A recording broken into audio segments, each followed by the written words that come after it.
Hello, and thank you for joining me here at Take Five with Nate Five. Hey, that's me. Jerome Foster II is an environmental activist.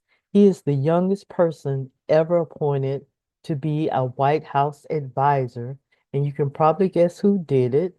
It was President Biden. Take a look at this young man's story and be impressed. I remember when I was younger, I used to just sit back in my bed, like looking at the stars and feeling a sense of just wonder, like how is the earth so special? It's just the right amount of oxygen, just the right distance from the sun. It had this sense of uniqueness. Once I started to learn about the climate crisis and of the peril that we've put ourselves in, it feels like, what are we doing?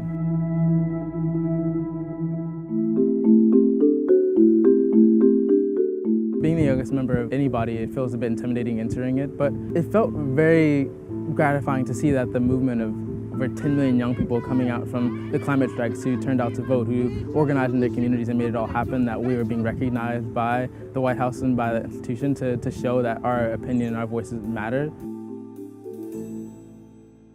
Around the world, we're seeing 30% of the world's energy use being generated by renewable energies. We're seeing it generated from a source that is very clean. And I think that is a very positive indicator around what progress has come so far, but really how far we must go.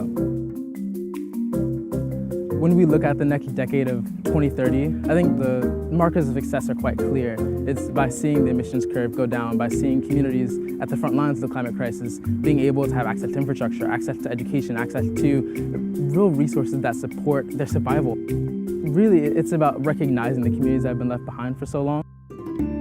If you look across just the United States, for example, there are 78% of African Americans live within 30 miles of coal-fired power plants. African Americans only make up 13% of the US population. And that's an example of environmental racism because there's a clustering of impacts and of pollution burden in these communities.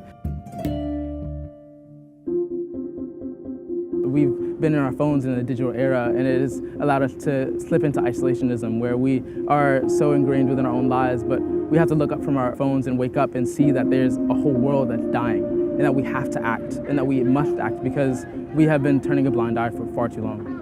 We're going to be the last generation who will allow for this injustice to continue, and we'll be the first generation to really start seeing that revival of what our planet can be and what our planet really has to be.